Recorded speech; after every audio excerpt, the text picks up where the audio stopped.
नमस्कार, साहब संदेश से मैं नील कौशिक। न्यूज अपडेट 7 बजे कार्यक्रम भादरा आसपास में आप सभी दोस्तों का स्वागत है। दोस्तों, कार्यक्रम की शुरुआत तो हमेशा की तरह मुख्य खबर से करते हुए आज भी हम भादरा क्षेत्र की बात करेंगे, खबरों की बात करेंगे, देश प्रदेश की प्रमुख खबरों की भी बात करेंगे। क्या है आज 19 जून को विशेष दिवस, इसकी भी बात करेंगे। आज रविवार है, मंडियों के भाव विशेष कर नहीं होते, लेकिन मौसम का मिजाज आपको जरूर बताएंगे। जो बदला हुआ मौसम और खुशगवार मौसम आपके आसपास है, तेजी के साथ जो पारा गिरा है उसके बारे में बताएंगे।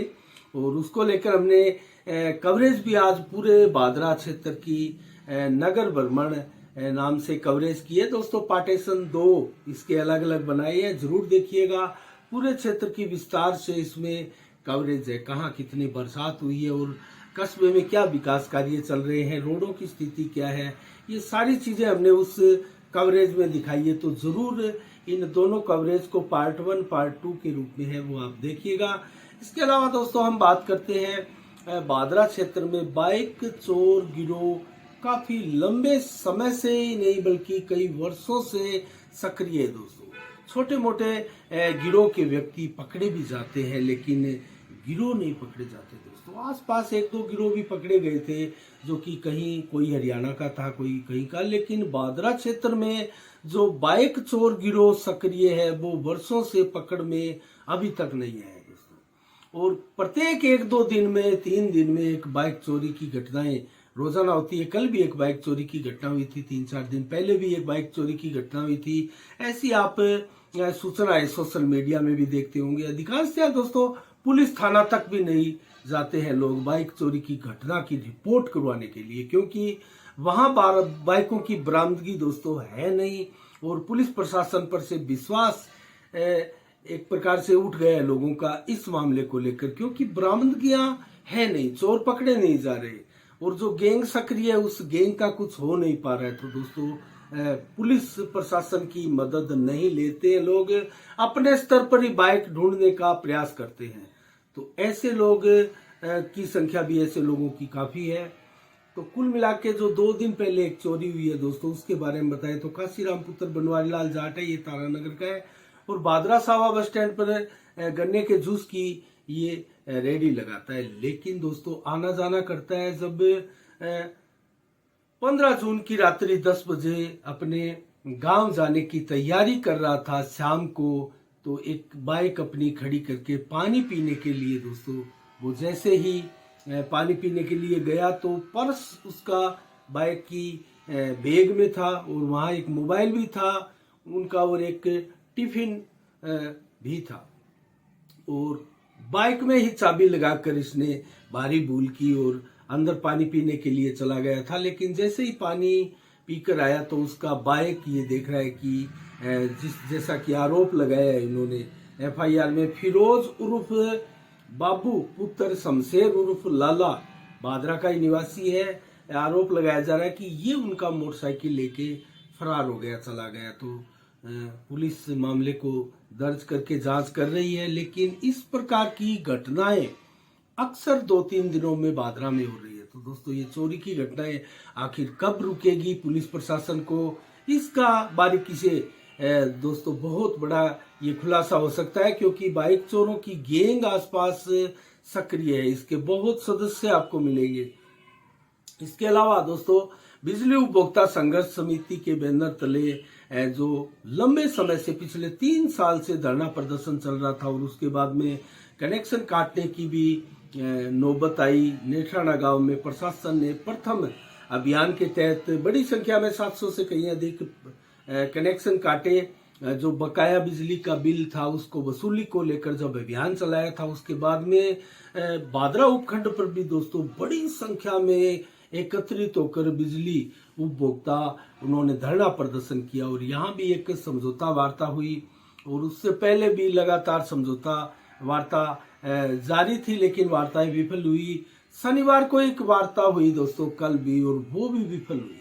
उसके बारे में मैं आपको बताऊं तो जो यहाँ धरना प्रदर्शन किया गया था उसके तहत एक सहमति बनी थी 2 मुद्दों पर, और उन मुद्दों पर जब वार्ता की टेबल पर कल बैठा गया तो दोस्तों बिजली विभाग की तरफ से भूपेंद्र सिंह, अरुण शर्मा, ईश्वर सिंह आदि बैठे थे, अधिकारी है बिजली विभाग के, और बिजली उपभोक्ता संघर्ष समिति के बैनर तले जो चल रहा है धरना, उनका प्रतिनिधि मंडल दोस्तों विक्रम सिंह राठौड़, सुरेंद्र बसंत बेनीवाल और इसके अलावा दोस्तों बजरंग सारण, सुरेंद्र बुडानिया आदि ये वार्ता में बैठे थे। लेकिन वार्ता में सीधे सीधे विभाग ने जो बकाया था उसको 2 किस्तों में जमा करने के लिए प्रस्ताव रखा और इस पर सहमति नहीं बनी और ये वार्ता जो है वापस विफल हो गई।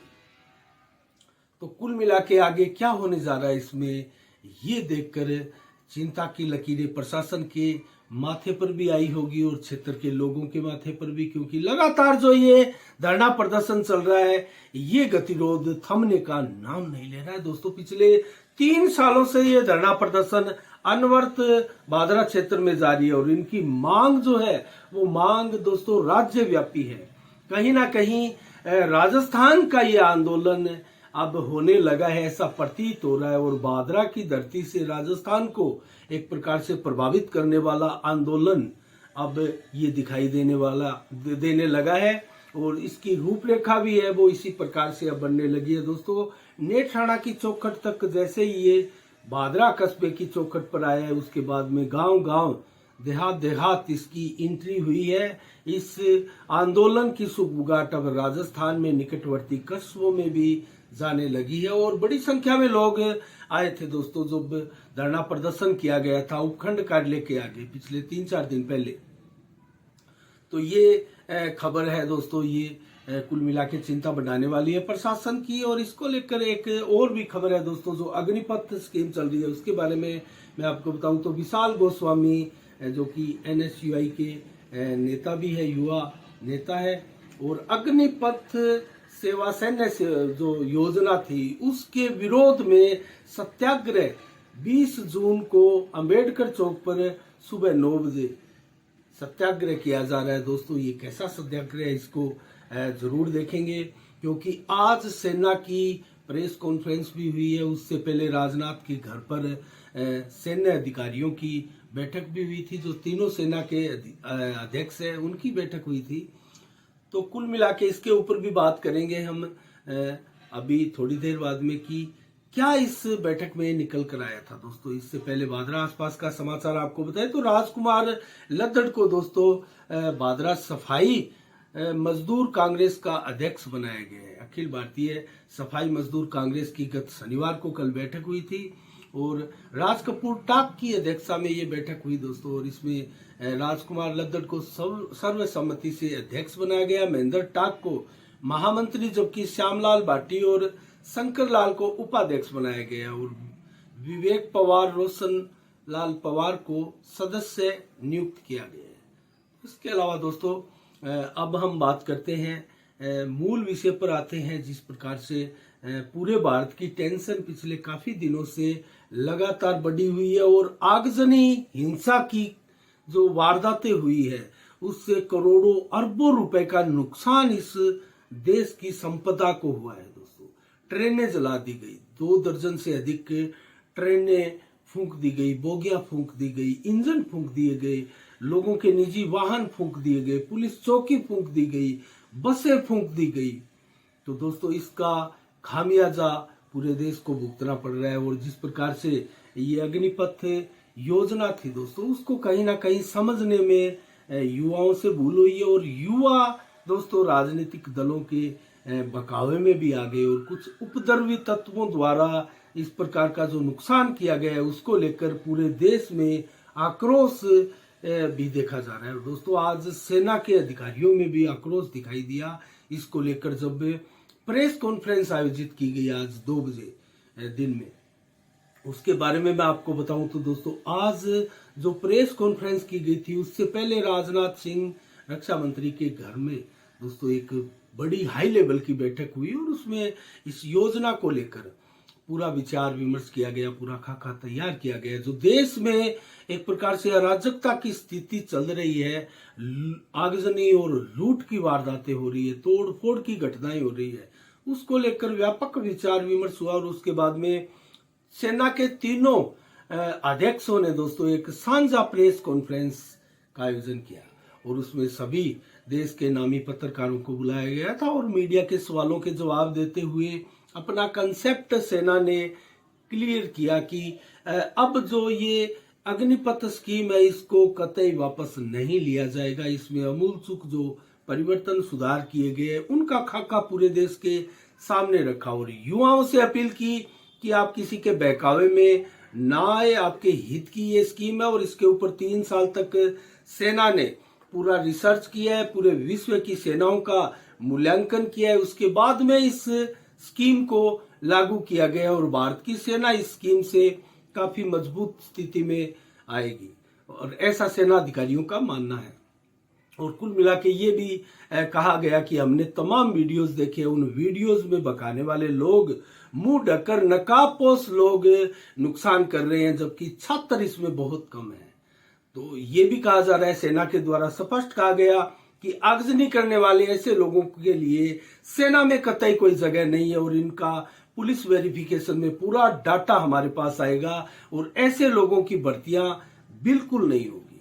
तो सेना ने अपना कंसेप्ट एकदम क्लियर किया है और दोस्तों इसके जो इसका लाभ और कैसे मिलेगा अग्निवीरों को, इसके बारे में भी सेना ने दोस्तों विस्तार से बताया। जिस प्रकार से अनेकों डिपार्टमेंटों में जो है 10% आरक्षण अग्निवीरों को दिया जा रहा था, उसके अलावा दोस्तों वो तो है ही है, इसके अलावा साल में 30 छुट्टी और मेडिकल अलाउंस और इसके अलावा ट्रेवल सुविधा, ड्रेस और राशन की कैंटीन सुविधा, जो आर्मी के लोगों को तमाम सुविधाएं मिलती है वो सुविधा अग्निवीरों को भी मिलेगी। और जो 25% अग्निवीर होंगे, जितनी भर्तियां होती है वो सेना का स्थायी हिस्सा बनेंगे। उनकी पूरी देखरेख, पूरी जिम्मेवारी सेना अधिकारियों की है, भारतीय सेना की है। लेकिन चिंता व्यक्त की जा रही है पूरे देश में, आक्रोश इसीलिए छिड़ा है कि जो 75% अग्निवीर जो है वो देश में 4 साल बाद में अपने घरों में जाकर क्या करेंगे, उनकी चिंता को लेकर जो है आरजेडी ने भी, तेजस्वी स्वामी ने भी दोस्तों आज प्रेस कॉन्फ्रेंस की और लंबा चौड़ा अपना एक एजेंडा यहाँ रखा कि क्या होगा 4 वर्ष बाद इनका, और क्या 90 दिनों की छुट्टी इनको मिलेगी और 4 वर्ष के बाद में ये क्या करेंगे। हर वर्ष 50,000 सैनिक रिटायरमेंट होते हैं, तो इनकी 3 वर्ष तक भर्तियां क्यों नहीं की गई, आदि आदि अनेकों सवाल जो है आरजेडी के द्वारा भी रखे गए। आज प्रेस कॉन्फ्रेंसों का दिन था और आज भारतीय जनता पार्टी के समित पात्रा ने भी प्रेस कॉन्फ्रेंस करके देश को बताया और कांग्रेस पर आरोप लगाए कि कांग्रेस बदले की भावना से राजनीति कर रही है और राष्ट्र नीति पर राजनीति कर रही है। सबसे विचित्र और दुखदायी बात यह कि राष्ट्र नीति पर कांग्रेस द्वारा राजनीति की जा रही है। इसको लेकर समित पात्रा ने यहां तक कहा कि डोकलाम विवाद पर भी राहुल गांधी एक चीनी टेंट में पकड़े गए थे, ये भी आरोप लगाया। और सर्जिकल स्ट्राइक हुई थी तो उस पर भी सर्जिकल स्ट्राइक के सबूत मांगे थे और उन पर भी राजनीति की गई थी। तो देश की सेना पर भी आरोप लगाए गए थे और राफेल जैसी योजना पर भी कांग्रेस द्वारा सवाल उठाए गए थे। तो कांग्रेस को कैटेगरी में खड़ा करते हुए भारतीय जनता पार्टी ने आरोप लगाया कि कांग्रेस अपनी नीतियों की वजह से, और आज जो दोस्तों प्रेस कॉन्फ्रेंस एक प्रियंका गांधी ने भी की, उसका भी समित पात्रा ने जिक्र किया और कहा कि जो प्रियंका गांधी है उन्होंने स्पष्ट कहा कि कांग्रेस का एक ही लक्ष्य है, एक ही उद्देश्य है, वो है येन केन पर केंद्र सरकार को गिराना। तो दोस्तों समित पात्रा ने सीधा आरोप लगाया कि कांग्रेस की नीतियां बदल चुकी है, कांग्रेस का उद्देश्य, लक्ष्य बदल चुका है और भटक चुकी है कांग्रेस, इसीलिए कांग्रेस तेजी के साथ नीचे गिर रही है और लोगों की नजरों से आउट हो रही है और लोग कांग्रेस को बुलाते जा रहे हैं। तो ये आरोप आज समित पात्रा ने भी अपनी प्रेस कॉन्फ्रेंस में लगाए। और जब आर्मी के अध्यक्षों की, तीनों अंगों के अध्यक्षों की बैठक हो रही थी तो उन्होंने स्पष्ट कहा कि जो कौशल अग्निवीर प्रमाण पत्र उनको दिया जाएगा तो उनमें उनके साथ उनको 12वीं का सर्टिफिकेट भी दिया जाएगा और आम जवानों की तरह सभी को सुविधाएं दी जाएगी। 1 करोड़ अगर कोई शहीद हो जाता है जो अग्निवीर, अग्निपथ योजना के तहत, तो उनको 1 करोड़ की जो है सहायता राशि भी उपलब्ध कराई जाएगी। 48 लाख का बीमा भी उनका होगा। और दोस्तों इसी प्रकार से मैंने आपको बताया था कि जो योजना, जो सैलरी थी वो 21,000 और दूसरे वर्ष 23,000, तीसरे वर्ष 25,000, चौथे वर्ष 28,000 और कटने वाले रुपए जो है वो 4 साल बाद में उनको जो 11,71,000 के रूप में मिलेंगे। वो प्रथम वर्ष जो है 9,000, दूसरे वर्ष 10,000, तीसरे वर्ष 11,000 की कटौती और चौथे वर्ष 12,000 की कटौती होगी, जो उनको लास्ट में 11,71,000 के रुपए में वापस मिलेंगे। तो कुल मिला के दोस्तों 25% तो सेना के अंग इसमें हो ही जाएंगे और 10% आरक्षण अनेक योजनाओं में दोस्तों इनको दिया जा रहा है, जैसे पोस्ट गार्ड और खेल मंत्रालय, उड्डयन मंत्रालय आदि दोस्तों अनेकों योजना में, SAPF में भी जो कि 12 डिफेंस में है भी दिया जाएगा और 16 डिफेंस PSU में भी 10% आरक्षण दिया जाएगा। तो ये सारी योजनाओं के बारे में सेना के अधिकारियों ने खुलकर बताया और साफ साफ कहा और ये भी कहा कि 24 जून को वायुसेना की, 25 को नेवी की, 1 जुलाई को सेना की भर्ती हो रही है। इससे पहले पूरा समय दिया जाएगा, पूरा समय भी है 40-45 दिनों तक पूरी अपनी फिजिकल टेस्ट जो है वो जरूरी है, तो उसके ऊपर सभी छात्र जो है वो ध्यान दे। और 30 दिसंबर से पहले ट्रेनिंग प्रारंभ हो जाएगी, तो जल्दी से जल्दी भर्तियों पर ध्यान देने जा रही है आर्मी और ये सेना के लिए बहुत जरूरी बताया दोस्तों। भारतीय सेना इससे मजबूत होगी और सारे विवाद आज के बाद में निपट जाने चाहिए। और ये जो अग्निपथ योजना है वो सेनाध्यक्षों ने बताया कि देश के हित में है और सभी तरह की इसमें सेना को जो मिलती है सुरक्षा सुविधा उपलब्ध होगी, लेकिन पेंशन इसमें नहीं मिलेगी और सर्विस की अवधि है वो मात्र 4 वर्ष है। सिर्फ इन चीजों को छोड़कर सारी चीजें एक सेना की तरह इनको मिलेगी और ये योजना काफी लाभदायक भी बताई जा रही है। तो इसके अलावा दोस्तों मैं आपको बताऊं तो अब तक 140 के करीब FIR हो चुकी है। बिहार में सबसे ज्यादा नुकसान हुआ है दोस्तों, 700 करोड़ से ऊपर का नुकसान सिर्फ रेल मंत्रालय को हुआ है। तो कितनी बड़ी त्रासदी एक प्रकार से हुई है, 380 के करीब ट्रेनें अब तक रद्द हुई है। ये कितना बड़ा नुकसान हुआ है। तो दोस्तों एक तरफ तो विपक्ष आरोप लगाता है कि देश की GDP गिर रही है, आर्थिक स्थिति देश की मजबूत है, और एक तरफ जो इस प्रकार के नुकसान देश को हो रहे हैं और ट्रेनें चला रही है, देश के संसाधन फूंके जा रहे हैं, उस पर विपक्ष द्वारा एक शब्द नहीं बोला जाता है। ये कैसी राजनीति है दोस्तों, राष्ट्रनीति पर राजनीति होने लगी है। भारतीय जनता पार्टी ने भी क्लियर कहा है कि किसी भी कीमत पर इस प्रकार से देशद्रोह करने वाले और देश की राजनीति पर, जो राष्ट्रनीति पर राजनीति करने वाले हैं, उनके साथ समझौता कतई नहीं किया जाएगा। ये प्रेस कॉन्फ्रेंस में भी आज समित पात्रा ने साफ साफ कहा। इसको लेकर अनेकों दोस्तों 728 से ऊपर जो उपद्रवी युवक है उनको गिरफ्तार किया गया है दोस्तों। और इसके अंदर NSUI का एक जिला अध्यक्ष भी है और सपा के नेता भी है और उनको भड़काने के आरोप भी उनके ऊपर लगे हैं और इस प्रकार की व्हाट्सएप चैट भी मिली है। 5-7-10 कोचिंग सेंटर भी, उनकी भी चैटें खंगाली जा रही है, उनके ऊपर भी आरोप लगे कि छात्रों को इन्होंने भड़काए हैं। तो बिहार की जो हिंसा है दोस्तों, इसके पीछे भड़काने की जो साजिश है उसका खुलासा होता हुआ नजर आ रहा है। तो कुल मिला के आज जब ये सारा घटनाक्रम हुआ है, तो इसके बाद में दोस्तों आज कहीं हिंसा की खबरें नहीं आई, ये अच्छी बात है और हिंसा अब इस पर नहीं होनी चाहिए दोस्तों। शांतिपूर्ण आंदोलन होने चाहिए। जिस प्रकार से कांग्रेस अब सत्याग्रह करने की बातें कर रही है, तो सत्याग्रह में हिंसा कहाँ होती है दोस्तों, और हिंसा जहाँ होती है वहां सत्याग्रह का कोई सवाल ही पैदा नहीं होता दोस्तों। महात्मा गांधी ने एकदम खुलकर हिंसा का जो है वो विरोध किया था और अहिंसा का साथ देते हुए, सत्य का साथ देते हुए आंदोलन अपने सारे के सारे चलाए थे। तो इसी के साथ दोस्तों आज 19 जून को क्या विशेष दिवस है, इसके ऊपर मैं बताऊं तो 1970 को आज राहुल गांधी, जो कि कांग्रेस के अध्यक्ष भी रहे हैं, उनका जन्म दिवस है। और 1970 में वो आज के दिन 19 जून को उनका जन्म हुआ था।